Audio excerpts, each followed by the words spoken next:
Hello guys, स्वागत है आप सबका। तो आज हम बात करेंगे अदानी टोटल गैस की और कल इसके क्वार्टर टू के रिजल्ट है। अगर आप नए हैं इस चैनल के ऊपर तो इसके ऊपर हम डेली टेक्निकल चार्ट के ऊपर एनालिसिस करते हैं, तो सब्सक्राइब जरूर कर लें हमारे चैनल को। इसके क्वार्टर टू के रिजल्ट के ऊपर भी हम जो है डिटेल में एनालिसिस करेंगे। साथ साथ कैसे रह सकते हैं, कल भी हमने बात की थी। जो लोग नए हैं उनको मैं बता दूं, देखिए मुझे ऐसा लग रहा है कि हो सकता है कि शायद जो है क्वार्टर टू के रिजल्ट थोड़े से कमज़ोर रहे या फिर फ्लैट रहे।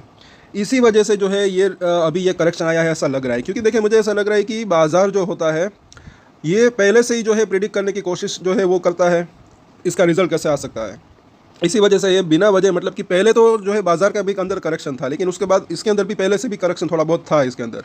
तकरीबन तकरीबन 1000 रुपये से टूट कर ये अभी यहाँ पर 700 के आसपास आया है। और यहाँ पर जैसे फॉर एग्जांपल एक अगर देखें वारी रिन्यूएबल्स, अगर आपने देखा होगा उसके अंदर भी वही चीज़ हुई थी। लगातार quarter on quarter share profit और रेवेन्यू के अंदर ग्रोथ आ रही थी। फिर उन्होंने 3000 तक टच किया। फिर जो रिजल्ट थे वो बाद में जो है थोड़े से कमज़ोर आए, ईयर ऑन ईयर नहीं बल्कि क्वार्टर ऑन क्वार्टर। वारी रिन्यूएबल्स भी जो है अच्छा शेयर रह सकता है, लॉन्ग टर्म में अच्छी तेज़ी की संभावना रह सके, लेकिन वो जो प्रॉफिट बुकिंग का है या फिर कंसोलिडेशन या फिर करेक्शन 3000 से घटकर जो है ऑलमोस्ट या आज के दिन जो है 1500 तक आ गया था पहले से ही। मतलब कि वो करेक्शन जो है एक बाजार का जो है अगर देखें तो वो फ्यूचर प्रेडिक्ट करने की कोशिश करता है। तो इसके अंदर भी जो है यही चीज़ हुई होगी। अभी यहाँ पर अगर देखें तो अगर थोड़े बहुत कमज़ोर या फिर फ्लैट इसके रिजल्ट आते भी है तो ज़्यादा गिरावट की संभावना अभी जो है वो कम दिख रही है, क्योंकि इसका आरएसआई अगर देखें तो ये ऑलरेडी अभी भी ओवरसोल्ड है। आज भले ही थोड़ा सा उछाल आया हो तो वो भी हम देखेंगे। खास करके इसके अब जो है सपोर्ट और रजिस्टेंस जो है इसके ऊपर नज़र रख सकते हैं। और जो लोग लॉन्ग टर्म निवेशक है वो चाहे तो अपनी होल्डिंग कंटिन्यू रख सकते हैं, क्योंकि अगर इतनी एक मतलब कि देखने लायक बात है कि इतना ज़्यादा अगर बार अगर देखें तो इसके अंदर निवेश किया हुआ है, तो थोड़ा बहुत अगर निवेश का मतलब कि इसके अंदर रखे और इतने कम प्राइस के ऊपर, मतलब कि अभी ज़्यादा से ज़्यादा अगर कितना अगर देखें तो 100-200 रुपये, पहले भी अगर देखें तो 500 रुपये के आसपास का लो बनाकर वहाँ से भागा था अच्छा खासा, तब जो है एक बाउंस बैक दिया था। तो इतना ज़्यादा मतलब कि इसके अंदर जो है ये गिरावट आ चुकी है। तो थोड़ी बहुत और भी अगर आती है तो इसके अंदर जो है कुछ मतलब कि ज़्यादा चेंज नहीं हो सकता ऐसा मुझे लग रहा है फिलहाल। अभी तो शॉर्ट टर्म की बात करें तो जो है 20 से 40 रुपये का ही रिस्क इसके अंदर दिख रहा है शॉर्ट टर्म की हम बात करें तो। पहले तो हम देखें आज के कारोबार की बात, वॉल्यूम आज भी जो है थोड़ा सा कम, पिछले दिनों के मुकाबले 1,82,000 के आसपास की डिलीवरी उठी है। जाहिर सी बात है पिछले दिनों के मुकाबले वॉल्यूम कम यहाँ पर दिख रहा है। और वो जो ट्रेडर्स है हो सकता है कि वो क्वार्टर टू के रिजल्ट का वेट कर रहे हो कल के दिन का। अब वो बाजार चालू हो तब रिजल्ट आते हैं या बाजार बंद होने के बाद, वो भी देखना बनता है। कल इसके ऊपर हम जो है डेली नज़र रखेंगे। फिलहाल जो है 15 मिनट का चार्ट के अंदर देखें तो एक रोलर कोस्टर जैसा यहाँ पर देखें तो एक चार्ट है। नीचे में यहाँ पर इसने सपोर्ट लिया। कल हमने बात की थी पहला सपोर्ट एरिया इसका 680 हो सकता है, उसके बाद जो है 650, और ये पहले सपोर्ट से ही छोटा मोटा इसके अंदर बाउंस बैक आया।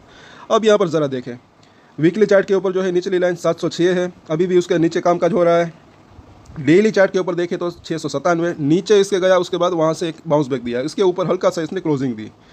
और अगर कल के दिन क्वार्टर टू के रिजल्ट बाजार की उम्मीद से बेहतर आते हैं तो ये भी ना बोले पहले तो जो है ये 750 यहाँ तक जाने की संभावना रह सकती है। इसकी जो मिडिल लाइन है बोलिंजर बैंक की, उसके बाद यहाँ पर अगर ये लाइन क्रॉस हो जाती है तो फिर ये 800 तक जाने की संभावना रह सकती है।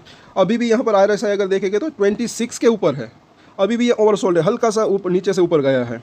लेकिन अब इसी वजह से जो है इसका सपोर्ट एरिया करीब दिख रहा है। शॉर्ट टर्म की हम बात करें ये ना बोले, टाइम टू टाइम इसका ये सपोर्ट और रजिस्टेंस ये जो है चेंजेस उसके अंदर होते रहते हैं। एक रेंज की अगर बात करें तो इस तरीके की रेंज होती है, ऊपर नीचे चला रहता है, यहाँ पर रजिस्टेंस यहाँ पर सपोर्ट। पर जैसे ही नीचे का सपोर्ट टूटता है तो उसके बाद जो है दूसरी एक रेंज जो है इस तरीके से वो बन सकती है, फिर ऊपर नीचे और ऊपर की तरफ अगर टूटता है तो फिर इस तरीके से ऊपर, फिर ऊपर नीचे फिर ऊपर की रेंज जो है इस तरीके से बन सकती है। ये एक सीखने लायक बात है कि सपोर्ट और रजिस्टेंस जो है टाइम टू टाइम उसके अंदर चेंजेस होते रहते हैं, पहले यहाँ पर ऊपर फिर नीचे फिर ऊपर इस तरीके से। अब यहाँ पर ज़रा देखिए इसके सपोर्ट और रजिस्टेंस अभी की अगर बात करें तो जो दिख रहा है अभी भी वही सपोर्ट और रजिस्टेंस, पहले तो 680 और उसके बाद जो है 650 का जोन, 680 या फिर 650 के आसपास आता है तो वहाँ पर एक्सट्रीमली ओवरसोल्ड हो सकता है, वहाँ से वापस से बाउंस बैक की संभावना भी रह सकती है। तो इस लेवल के ऊपर आप चाहे तो अपनी नज़र रख सकते हैं। शॉर्ट टर्म की हम बात कर रहे हैं और स्टॉप लॉस का भी ख्याल रखें, जो भी लोग खरीदते हैं नया उसकी बात है। और ये ज़रूरी नहीं है कि बड़ी खरीदारी करें, छोटे छोटे ट्रेड लेकर भी अच्छा मुनाफा कमाने का संभावना रह सकती है। पूरे साल की बात करें अगर छोटे छोटे ट्रेड ज़्यादा ले तो उसके अंदर अगर मुनाफा मिलता है तो भी अगर टोटल मिलाकर अच्छा मुनाफा कमाने की संभावना रह सकती है। अब हम बात करते हैं रजिस्टेंस की। तो पहला रजिस्टेंस एरिया इसका अगर बाउंस बैक आता है तो एक 720, उसके बाद जो है 750, ये दो इसके शॉर्ट टर्म के एक नज़दीकी रजिस्टेंस दिख रहे हैं। अगर 750 को क्रॉस करता है तो फिर ये 800 से लेकर 820 तक वापस से जाने की इसकी संभावना रह सकती है। बाकी अगर लॉन्गर टर्म की बात करें तो एक अच्छी तेज़ी की संभावना भी रह सकती है, क्योंकि इसके बिजनेस की अगर बात करें थोड़ा सा धीमा है अभी, ग्रोथ की अगर बात करें ऐसा जो लग रहा है यहाँ पर, लेकिन धीरे धीरे करके ग्रोथ आती है तो इसका जो पी रेशियो अभी हाई है, उसके बाद इसका अर्निंग बढ़ती है तो पी रेशियो नीचे आ सकता है, उसके बाद शेयर के अंदर भी तेज़ी की संभावना रह सकती है।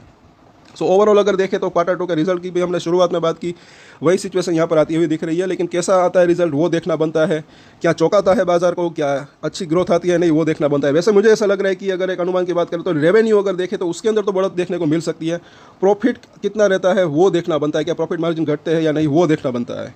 सो कल वापस से चर्चा करेंगे। तो आपकी इसके अंदर होल्डिंग है तो सब्सक्राइब जरूर करें हमारे चैनल को। और एक स्टैंडर्ड डिस्क्लेमर जो कि मैं हमेशा देता हूँ, आप कोई भी ट्रेड ले उससे पहले अपनी रिसर्च करें, अपने फाइनेंशियल एडवाइजर की सलाह ले, उसके बाद ही कोई डिसीजन ले, और डिसीजन ले तो उसकी जिम्मेदारी मेच्योरिटी के साथ खुद ही ले। ये वीडियो मैंने एजुकेशन पर्पस के लिए बनाई, मेरी तरफ से कोई भी बाय या सेल की रिकमेंडेशन नहीं है। Thank you.